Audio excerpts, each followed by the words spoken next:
Pikine TV, la télé de proximité.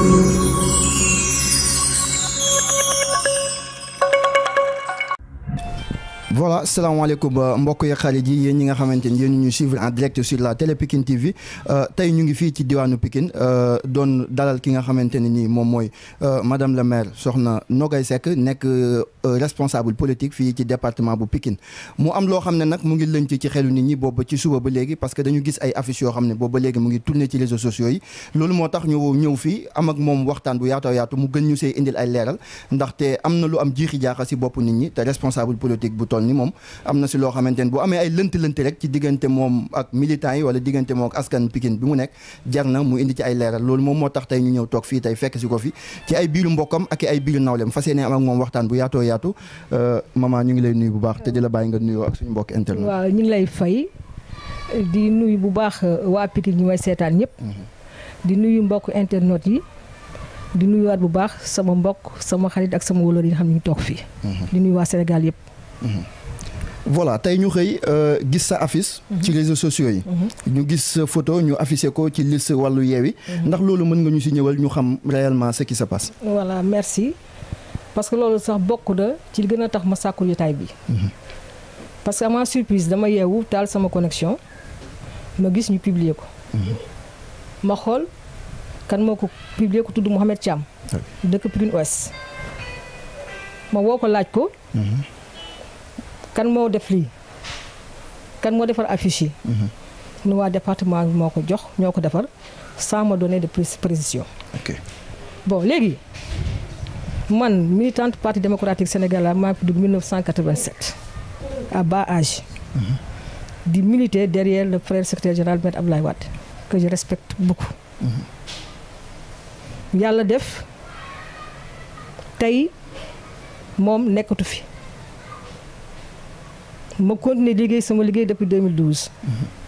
ànd ak góor yi fi toog ak ñeneen ñi nga xam ne nekkuñu fi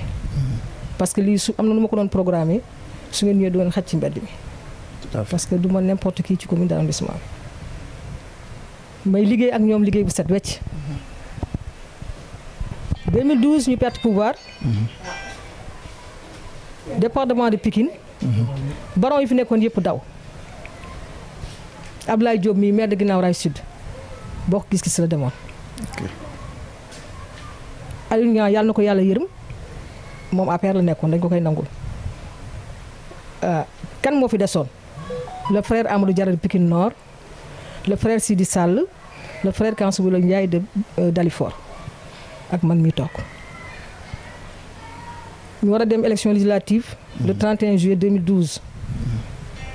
ñu am ay écho comme quoi Decroix moo ko jàngale su fekkee dañ dem élection ñëpp la le frère secrétaire général Maître Abdoulaye Wade ay député à l'Assemblée nationale ñoom bokk gis-gis nañ nangu récépissé bi ci moom parce que lañ ci yoon parce que Decroix moo leen ko jàngaloon ci information yi ma amoon ma ni man digne fils d'Abdoulaye Wade loolu du fi amee je me suis sacrifié ñi toog fii am na ñu ko fekkee am na ñu ko seede jël samay magasin jaay ko je me suis battu ànd ak ñoom Maître Amadou Sall ñoom Amadou Diarra ba yàlla def ñu génn 3e sur le département de Pikine en 2012 yàlla suturaal ñu également xëy na voix yooyu ñu am permettre na suñu parti mu am groupe parlementaire la suite en 2014 ñu war a dem élection locale coowul dina ma jiitu du fi moo fi amoon les témoins sont là yàlla def Modou Diagne Fada moo doon chargé des élections bi ñuy woo ñuy dem permanence dem dikk boo yàlla def ñu am consensus ak les autres frères mooy mën naa jiite la liste majoritaire ñoom ñu liste la liste proportionnelle yàlla ci boppam may ñu ci ndam parce que ñoo gagné woon élection 2014 defe naa ni fàtte xaju fi parce que ñëpp déggoon nañu coow loolu mais li ñuy santaat suñu borom rek mooy dañuy wax naan yàlla mu def moo gën ci ñun parce que politique suñu passion la moo ci bàyyi wut su may politique ni bëgguma dara sax baaxuma mais xeex moo koy def rek sama légitimité moo tax may xeex mais xeexuma pour lenn li en 2017 ñu demaat élection législative soit 10 ans j'étais avec le frère Amadou Diarra ñu sacrifié ma def ma suppléante sur la liste départementale ma nangu xam tax may nangu dama bëgg parti bi dama bëgg sama papa Abdoulaye Wade ma génne samay moyens battre campagne pour le parti pourtant mënoon naa toog mais defuma ko 2022 bii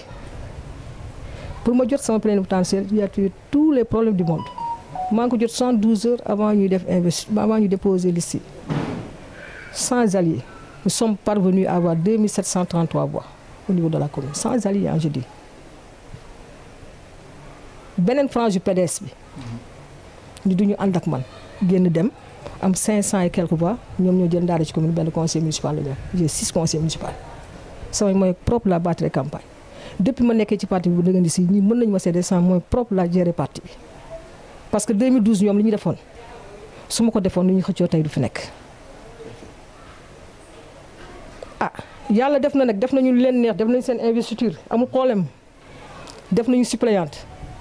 kama waroon na woo ci kaw woo naa ko ni ko génne leen ma parce que je connais ma base ñi ànd ak man duñu PDS ku ci bëgg PDS man maa tax nga bëgg ko xamuñu Ablaye Wade xamuñu Karim Wade xamuñu président Macky Sall man la ñu xam. man la ñu xam xamuñu président Ablaye Wade xamuñu Karim Meïssa Wade xamuñu président Macky Sall man la ñu xam. bañ na ko bàyyi nogay si lañ tudde seen bopp. bi mbir mi amee ma ne leen dindi leen ma bu leen ma def suppléante su génnee sama réaction base du baax parce que je les connais parce que alerte la woon depuis investiture ñu koy waaj a def dégguñu li ma wax ñu génne ko amul problème ma essayé leen calmer mais yàlla def ci mën-mënam quelques jours après bi ñu wootee réunion prise de contact mais ginnaaw raay sud bi ma ñibbisee je suis tombé malade je suis resté presque 1 mois au lit parce que avant Tabaski laa tëdd lan moo xew nit sooy ànd ak moom soo ko gisulee da nga war a xool lan moo ko téye d'autant plus que ñoom xam na ni man j'étais au lit sama njaboot laa dëkkal ñu may jàppale ginnaaw yàlla ay nit ñoo ma gis soppal ma seen bopp bëggal ma seen bopp xam ni politique dama ko bëgg ñu ma ciy jàppale seeni moyens ku nekk ñëw na fii kaay jàppale président Macky Sall ma ni non dal leen kii seede la ministre de la justice El Hadj Malick Sall bi mu fi yónnee yaa ngi woon ci délégation bi waaw ndegam ñi ma bokkalul parti ñoo mën a compatir sama douleur à plus forte raison ñi nga xam ne ma bokk ak ñoom parti fi Dawour Niang Ndiaye ñëw na fi Awa Niang Kester ñëw na fi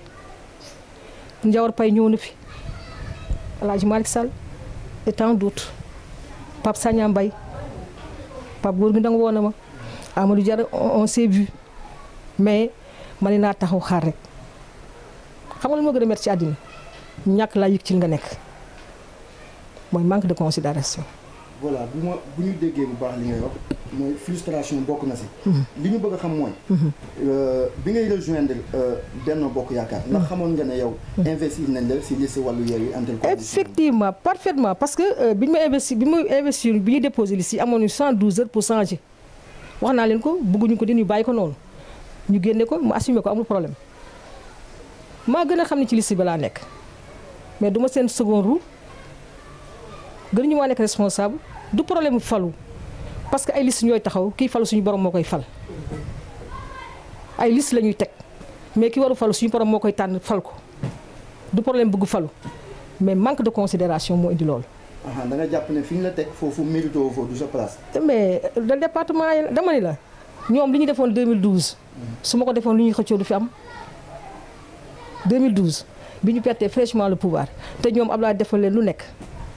li ñu defoon ñoom su ma ko defoon kon lu ñu xëccoo tey du fi am ñoom nag ñooy pousser nit ñi vers la sortie département de Pikine njëkkewuma ko ci PDS ana le frère Amadou Diarra de Pikine Nord kan moo ko gën a nekk PDS kan moo ko gën a bëgg Abdoulaye Wade kan moo ko gën a bëgg Karim Wade. parce que ñoom li ñuy wax en fait. Ana Bara Gaye li ñuy wax en fait du loolu parce que li ñuy wax mooy. à chaque fois ñoom bu ñu demee élection. opposition bi li ñu leen dégg ñu wax à chaque fois bu ñu demee élection. bu ñu investir nit ci département bu mënti doon. Macky Sall dafay def le tout pour récupérer ko est-ce que ñoom dañu jàpp ne yow da nga bokk ci nit ñoom. non vraiment foofu nag wax dëggee neex yàlla duma bëgg sax di tooñ président Macky Sall ndax yaruñu ci tooñ nit rawatina koo xam ne kii njiitum réew la yàlla moo def moo ñu dim ñëpp. La dame ici présente moo njëkk a wax ni maire man damay dem après jàppale président Macky Sall ci loo ma dégg ci jotaayu APR xamal ni dem naa parce que li ñu def duma ko nangu ñoom ñii fi toog ak ci fi nekkul toog waxtaan ak man ni ma liñ la def neexuñu dañuy génn du problème mu encore nekk député non non non non manque de considération moom moo baaxul président Macky Sall doxul ci li ñuy wax man gëm naa loolu parce que su ma gëmee ni li ñu koy tuumaal yi sentiruma ci sama bopp ci loolu moo nekk rek mën naa wax ni ñeneen ñi koy tuumaal aussi nekkul ku ñuy investir rek mu dem coxati la non non loolu amul waay loolu amul waay. mais en pleine campagne nga woon ginnaaw intercoalition Wallu Yewwi loolu lan ngay teg ci loxo askan wi lu tax lan moo la motiver ba tax nga mën a rejoindre. deux raisons la première mooy manque de considération comme ni ma ko waxee du problème mu bëgg nekk député parce que nekk député à l'Assemblée nationale maa ngi sant suñu borom ñeewu ma leen maa ngi sant suñu borom bu baax politique sama passion maa ko bëgg mais kuy politique te bëgguma ci dara kooku baaxuloo du noonu mais sama passion la ka nekk député ñeewuma ko xooluma ko parce que la muy def laay def su fekkee loolu dafa am le minimum était ñu sol seen dàll ñëw au moins en tant ay frère ak sœur ah ma sœur kat ñu ngi lay masawu lii xew na nangam ak ndaw à plus forte raison ma feebar je suis resté au lit avant tabaski ba nga ni si jaraluma leen ñu woo ma seetu ñu ma defoon dara mais ki la bëggul da nga koy sori. amul ci ñoom benn kilifa bu dox tànkam. amul bor amul maa ko amul te yëg nañu dama feebar am na koo xam ne waroon taxaw fii tey parce que après démb sax la ko wax sol na dàllam dem ci Ablaye Diop wax ko ni ko ne lii bu ko nogoo yëg dimbale leen nga dem seeti ko parce que dafa feebar te lii li mu yàq suba mooy bañ mooy bëri. woo na un nommé Saliou jiite fii ci complexe bi santeeg moom ni ko waxal njëga ñaaw ñu sol seen daal ñu dem seeti na koy sekk mais nit ki su fekkee dafa am lu tege ci kaw xamoon ndax neex na ko wala neexu ko lay defar mooy ci ñun suñu coutume sénégalais li ñu xam mooy nga sol sa dàll dem waxtaan ak moom feddali ko la par xool ba xam moom ci li mu nekkoon wala nekku ci mais li ma tëdd yëpp maa ngi dégg na koy sekk Thierno Ndomba jox na ko 5 millions na koy sekk Thierno Ndomba jox na ko 10 millions def na APR alors que boobu temps man maa ngi tëdd bi sama ka nekk supervision ñoom moomuñu ma nekk PDS du force. parce que même Cheikh Dieng mi nga xamante ni moom moo nekk ci diwaanu Djiddah Thiaroye Kaw. kon mën na bu ñu dégloo bu baax li la métti. ci PDS nga ba nga bokkoon yàgg fa milité. foofu nga ko amee. mais pas ci coalition Wallu Yewwi. non coalition Wallu Yewwi ña ko jiite ñooy waa PDS parce que Wallu Yewwi suñ la coalition Wallu suñ koy wax. PDS moo ko jiite mooy bopp bi parce que tey li tamit wax loolu mooy dañu dem yàggul dara élection locale. ñun ñoo ko liggéey. ñun ñoo ko liggéey gisuñu allié donc man alliance boobu ñuy wax man gisuma ko du noonu peut-être alliance yi dafa exister au niveau du sommet mais pas au niveau de la base parce que ñoom peut-être su fekkee alliance yi am na ñoom amuñu fi yenn représentativité yoo xam ni ñun dañu mën a compter ci ñoom. parce que bu ñu la dégloo bu baax a baax. mu mel ni kon PDS. dara desu fa parce que tête yu mel ni yéen. bu fekkee PDS mu ngi ñàkk tête yu mel ni yéen. kon PDS dara desu fa li askan bi di wax rek naan ki nga xamante ne nii moom moo nekk ba Qatar bëgg ko diviser. est-ce que yéen jarul woon ñu jox leen ay responsable yi ngeen mérito pour que PDS ngeen mën ko jëmmal fii ci diwaanu Pikine. loolu de li ma ci xam mën ko wax mooy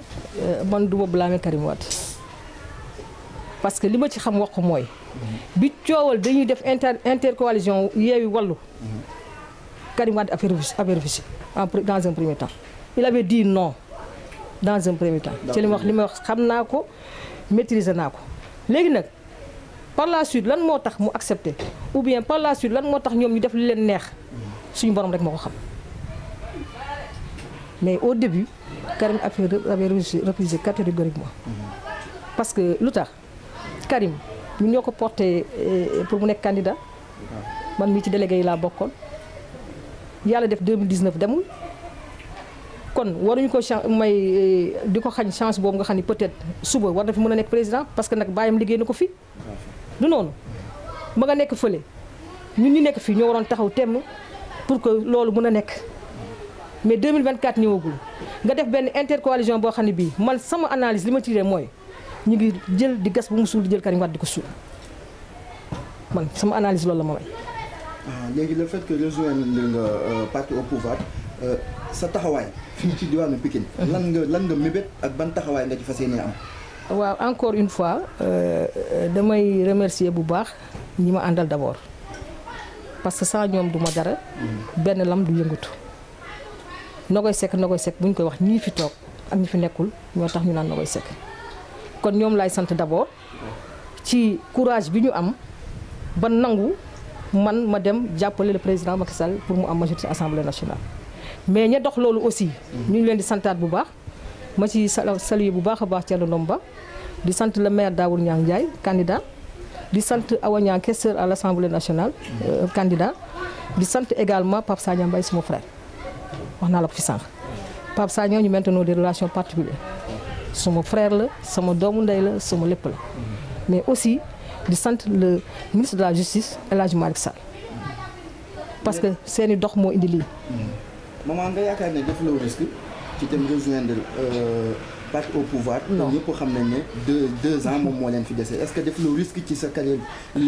politique. non je pense que nag sax foofu sax nag sama carrière politique sax foofu la gën a taxee xam nga pourquoi. dafa am lu xew te sénégalais yi conscient wuñ ci sinon la plupart conscient wuñ ci li xew. muy ñoom en tant que opposant li ñuy dox. muy la cohabitation. cohabitation baaxul ci dëkk le Sénégal est un pays pauvre la France tout récemment def nañ ko baaxul ci ñoom gis nañ ko pourquoi Macky Sall ñu fal ko en 2019 mu nekk président de la République wala jeexal son mandat en 2024 ñu jëkk taxaw thème dañuy campagne 2024 xewagul nañu wax ni du nekk candidat wala ñuy amal il faut arrêter tey su fekkee ñaar nit ñoo seq kër kii moo yore ceeb bi kii moo yore diwlin bi ñu xëy suba dem marché wala taal añ wala ñu ubbi frigo wala togg añ ki yor diwlin bi moo aye mais jubóobu la ki yor ceeb bi mu taal ba rus yi ba baaral war a sóor mais bu neexee ki yore ceeb bi du sóor teg bu sóoru kenn du añ il faut qu'ils arrêtent Sénégal suñu Sénégal dañ ko soxla wuñu li xew ci yeneen sous région bi di fi xew nañu dimbale delloo si seen xel xam ni Sénégal mérité wul loolu ñu bàyyi président Macky Sall bi Sénégal yi wóolu woon fal ko 2019 mu yeggalee mandaam su yeggee 2024 on verra mais yegguñu 2024. mais est-ce que fi démocratie réew mi toll. est-ce que tamit opposition bi nga xamante ne ñi fa nekk.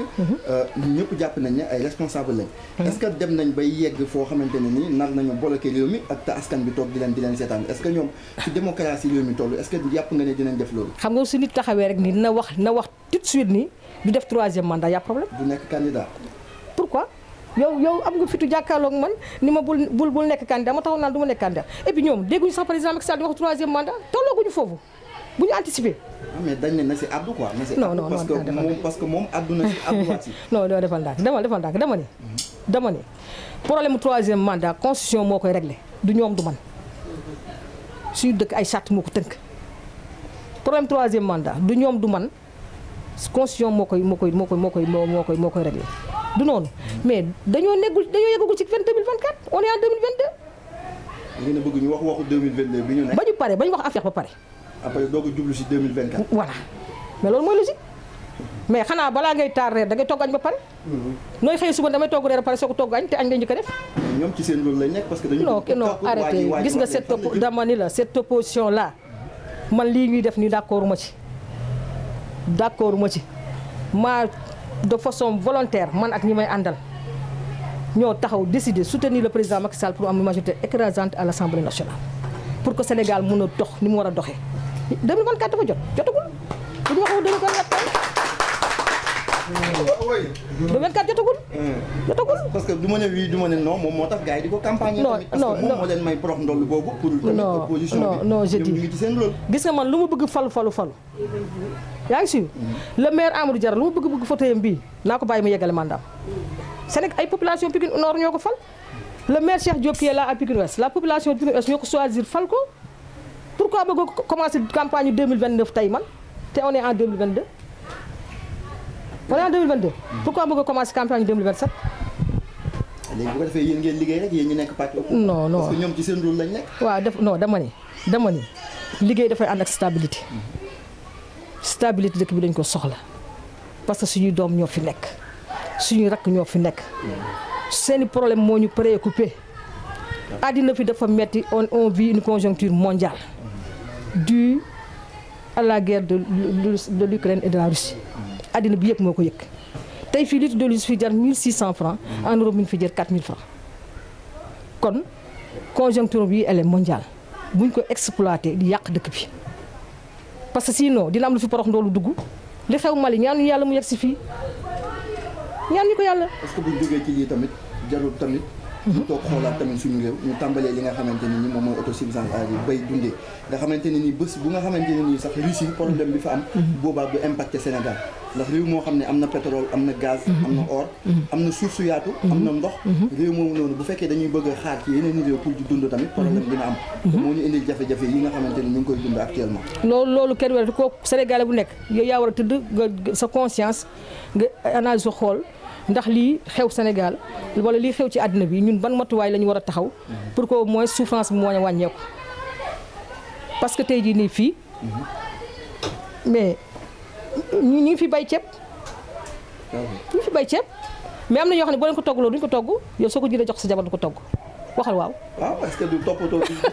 ci war moo tax mënuñu ko waaw comme que ñun gëmuñu suñu bopp dañu xaw a xeeb suñu bopp ba li nga xam ne moom la ñuy bay fii duñ ko dundee kooku responsabilité du responsabilité état ñun la parce que ñun ñoo gëmul suñu bopp dëgg gëmul suñu bopp soo gëmul sa bopp nag ki la jiite pour mu gëm loolu sa bopp day xaw a métti trop tey soble bii nii la ñoo kii la weer bi ñu def fii nii mbay bi ñuy def fii nii ñoom ñi ay jigéen lañu suñu dee marché bu ñu gisee oignon importé bi duñ ko jënd pourquoi. day métti bët moom. pourquoi. dafa bëri ndox. yow da ngay fo rek Sénégal pour bu defal Sénégal yëpp ñooy takk seen digg. mais li tubaab yi di def ba conserver ko ñoom seen i ay produits yi nga xamante ne nii dina mën a am ay chambre froide. waaw dara du yàqu mais ñun sax ñun yeggaguñu foofu mën nañ ko mais lu tax defuñu ko. non dama ne. parce que fii boo fi génnee di nga gis ay mango yu daanu ci suuf di yàqu. waaw dama ni état pour mu avancer. il faut population bi accompagner ko.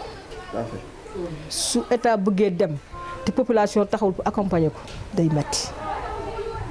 trop. lii xew nii ñoom ñi di coow bu ñu fi toogoon tey la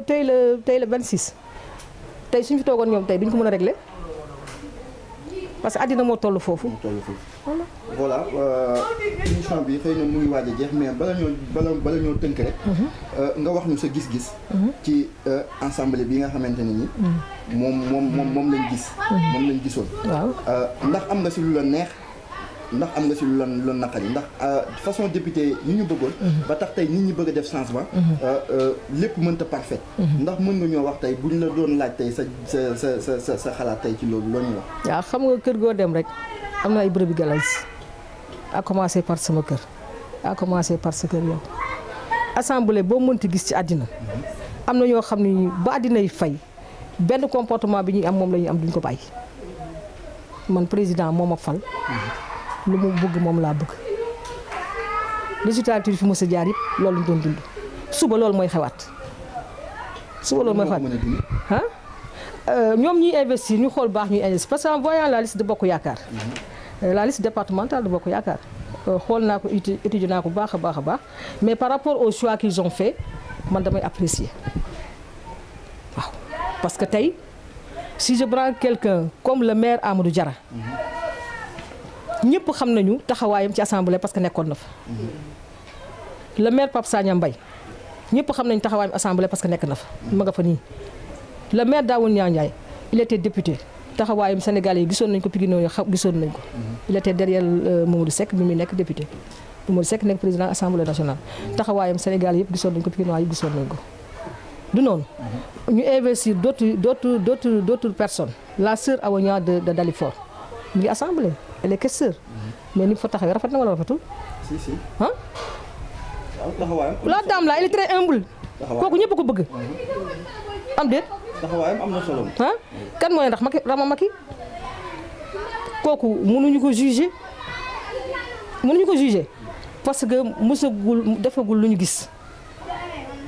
mais en dehors de moom. te vraiment ñu ñaan moom aussi bu yàlla defee ba mu dem assemblée nationale mu taxawaay benn taxawaay digne boo xam ne bi moom lañ doon xaar ci moom. mais ñi ñu investir ci département bi ils ont eu l'expérience mën nañ ko def mën nañ ko gérer xam nañ lan mooy assemblée nationale. ñaar rek ñu jaaxal ci liste boobu. waaw Pape Sagna ak Daoud Niang. ndax lan parce que ay kilifa lañ yoo xamante ne nii. ay kàngam lañ jaar ci wàllu politique. waaye dañoo nekkoon ci mairie de la ville bi. nekkoon ay député. bàyyi. yoratuñu nombal tànk boobu. mu am Pikine am na ay jeunes talent am na su ñoo xam ne am nañ charisme bi. am nañ compétence bi. mais gisuñu ñu dugal jeunes yooyu ci liste bi mais dañoo dem jëliwaat. pas yooyu noonu pour dugalaat leen ci liste bi. non bul wax pas yooyu. bul wax pas loolu moo jaaxal non attends ñoom bu ñu wax pas yooyu. parce que législature bi ñu soxla présentement. mooy législature boo xam ne bi dafay taxaw pour jéem a xool yan projet ñoo arrangé société bi même su fekkee demande président. li ñu teg su arrangé wul askan bi du ma ko voté te ñoom fulla ak fayda boobu xam nañ ko ci moom kon bu leen tuddee ay paa yu màgget waay bu leen ko tuddee du ma d'accord ci loolu. paa yu màgget waay bu d'accord ma ci loolu. non kon ma yem ci paa yi ay paa lañ daal. non en fait paa kay bu mënee daw moo dàq. ku dem ba nekk kàngam ci wàllu politique paa nga nekkatuñu ay nit ñoo jàngal politique. d'accord moo tax raison de plus ñu war leen investir. pour que suba assemblée bi mën a taxaw comme ni ñu ko soxlawee mais suñu jëlee ay ñoo xam ne amuñu benn expérience politique xamuñu naka la àddina di doxee. yaa ngi suivre xamuñu fonctionnement assemblée naka lay doxee. yaa ngi suivre ñu jël leen def leen ci investir moo indiwaat lii rek moo indiwaat lii fi xewoon rek ñu rafet lu baax a baax tànn bi président Macky Sall tànn. voilà l'émission tire à sa fin comme ni leen ko waxee woon sànq rek ñu ngi woon fii ci département bu Pikine lépp li mu fi doon waxtaanee rek ci wàllu politique la waaye jëm ci li nga xamante ne ni lépp li mu fi waxtaan xam-xam la tamit ndaxte njëriñ rek lañ fi waxtaane ñu bëgg ñi nga xamante ne ñoom ñooy jeunesse bi nga xam ne ñoo nekk ci diwaanu Pikine ñu mën see tiire ay leçons ndax tamit langue politique yi lii la soxla waxtaan ay débat guidé waxtaan ci wàllu xam-xam bu ko defee ñu ñuy déglu ñu mën a xam ne réew mi am na ay borom yu jom ñu fi nekk ay borom yu ngor ñu fi nekk te dara du tax ñu génn ci langue googu ñu nekk waaye balaa émission bi di jeex rek Khadim ñu waxtaan tuuti ci affiche bi ci lu yàgg tuuti parce que affiche bi tamit moo indi coow li de waaw moo indi coow li parce que affiche boo xam ne dañu xëy rek gis ko man tey le matin dama yeewu rek gis ko ci réseaux sociaux yi moo tax dama doon def le tout pour woo ko pour nit ñi nga xamante ni ñoom ñoo ñu seetaan ak nit ñi nga xam ne ay soppeem lañ moom la ñu gëm fu mu nekk foofu lañ nekk fu mu nekkul nekk ñu foofu noonu mu gën ñu see indil ay leeral pour wax ñu affiche boobu noonu nan la ko gisee moom. waaw merci beaucoup affiche boobu comme ni ma ko waxee rek sànq dama yeewu rek taal sama connexion gis ñu publié ko ki ko publié aussi dugal ko ci Pikine jóg def au pouvoir opposition muy Mouhamed Thiam de Pikine Ouest interpellé naa ko moo xam ne waa département bi ñoo ko fi def xam nga lan laa mënul concevoir dans tout ça ñoom seen campagne yëpp depuis départ ñu ngi def seen publication ak ay affiche te man mosuma ci bokk yéen ñëpp mën nañu témoigner loolu yow mosoo gis sama affiche ci seen i affiche yi nga xam ne ñoom dañu koy publier depuis investiture ku nekk na wax akulaay taala mosoo ko gis kon su fekkee dañu toog ba élection des 4 jours ñu jékki-jékki ni ko cagat ci biir les images parlent qu'est-ce qu'ils veulent. da nga jàpp ne dañ la bëgg a mettre en mal ak. non deux choses la d'un ils veulent salir ma réputation parce que la coalition Bokk Yaakaar suñ ko gisee mën nañu yaakaar dama ñëw foofu di dóor man du ma dóor xaalis tiitalu ma judduwaalewu ma ko mais tiitalu ma parce que dañ ma yar ci doylu beneen bi des mooy les images parlent mën nañ ko def pour que ki xamul dara peut-être maa ngi campagne yeggaguma ci moom mu ne na koy sekk mi ngi fii mu jox leen carte bu fekkee awma chance yu yegg ci kooku. te ñoo xam ne say soppe lañ mën nañ ko gis. merci beaucoup man joxuma leen sama photo encore une fois ñoom laajuñu ma ko kon amuñu droit di def seen affiche di ma ci dugal xam nga loolu mën naa ko lijjanti mais ñoom jaruñu ko